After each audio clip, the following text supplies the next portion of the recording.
Chelsea Football Club, we've got our Chelsea back because the reality is Thomas Frank is coming out and he's being bitter and absolutely bad-mouthing Chelsea with indirect quotes, with backhanded compliments. Furthermore, we've got the latest injury update. Acheampong now is out for a significant period of time. We're going to talk about that. And more importantly, Josh Acheampong, what's going on with his contract? We've got Felix Johnson coming out with the latest news. And when I tell you the detail in this story is impeccable, I mean it. I'm not exaggerating, so stay tuned for that. But before we get started, number one, hit that like button. Number two, subscribe to the channel because we are super close to 40,000 and we want to get across that line. And in the comments below, let me know, do you believe Chelsea are title contenders? Because I do, and a lot of people are running from it. And I don't understand why. No one's saying we're going to win it, but we can acknowledge that we've had a good enough start to the season where we are genuine title contenders. Let's get into it. The first sign of Chelsea coming back to a certain level where people don't like us is when they start giving us backhanded compliments, right?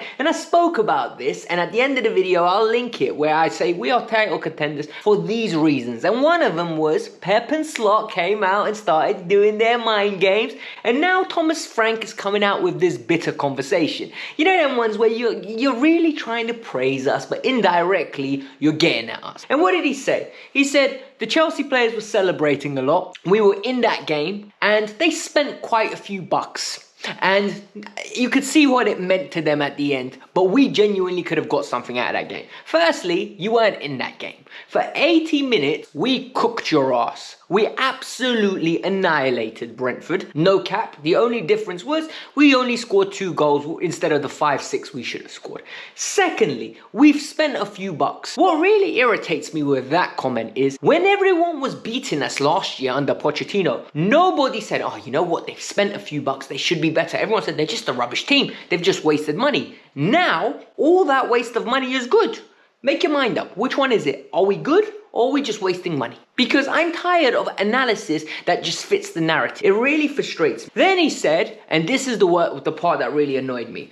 He said they were better in the second half. What game did he watch? They had a 10-minute spell where they absolutely had 3 opportunities and our goalkeeper stepped up. And Robert Sanchez, I want to give you a round of applause because you stepped up. However, other than that, nothing. We had created numerous opportunities and Cucurella got under all of their skins. And Cucurella had one incident, in my opinion, should have been ashamed of himself. He really should have, because I don't like when players do that.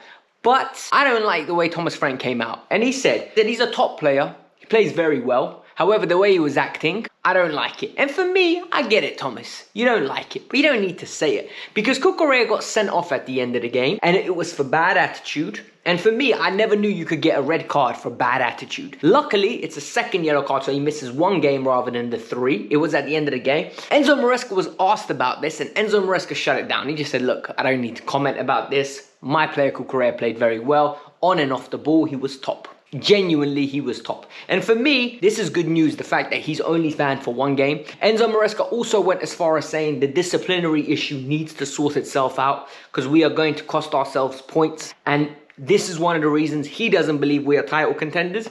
But guys, I'm telling you right now for free, Enzo Maresca will not say that we are title contenders until there's 5 games left. Until there's 8 games left. Until it's April and we're still in it. So anyone coming to me with the argument that, oh, Enzo Maresca said we're not title contenders, we can't be title contenders. Stop it, okay? We are title contenders. We're 2 points off top. If we beat Everton, we go first. How could you not be title contenders after 17 games and you could be top of the table? Genuinely, it blows my mind how much people want to run away from. Why are you so scared? Embrace it. We want it. We want this. This feeling is amazing. What I don't like is the injury list that is slowly starting to pile up. And it's annoying because I knew this day would come. I knew this frustration would rise. And the reason being is because last year we had 11 to 13 injuries. And this year has been plain sailing. Like genuinely, we haven't had too many injuries. But now we already have Reece James out till after Christmas. We got Wesley Fofana out till after Christmas.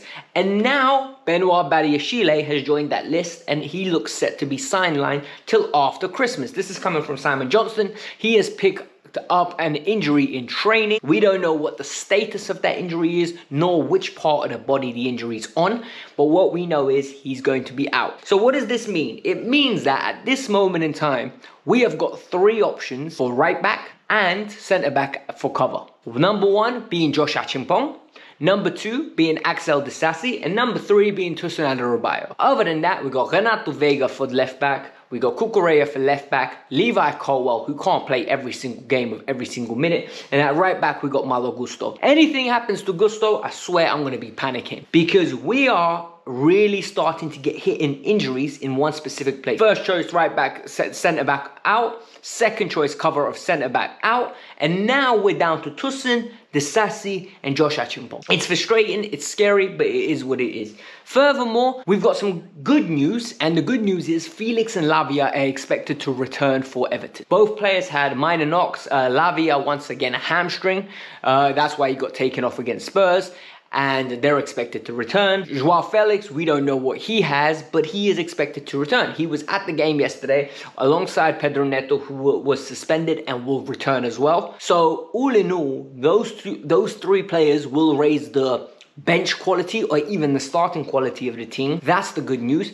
Carney Chukwuemeka's ill, and Ben Chilwell was ill as well. But I don't think Ben Chilwell would have got a look in. And I know certain people saying, well, Cucurella's out. Listen, if Cucurella's out, Renato Vega will play left back, because I don't see Ben Chilwell at this late stage being reintegrated after he wasn't even integrated all year. I don't see it. I genuinely don't. With all these injuries, we've got one player that is absolutely rubbing his hands. And the reason he's rubbing his hands is because his opportunities come in quicker than he expected.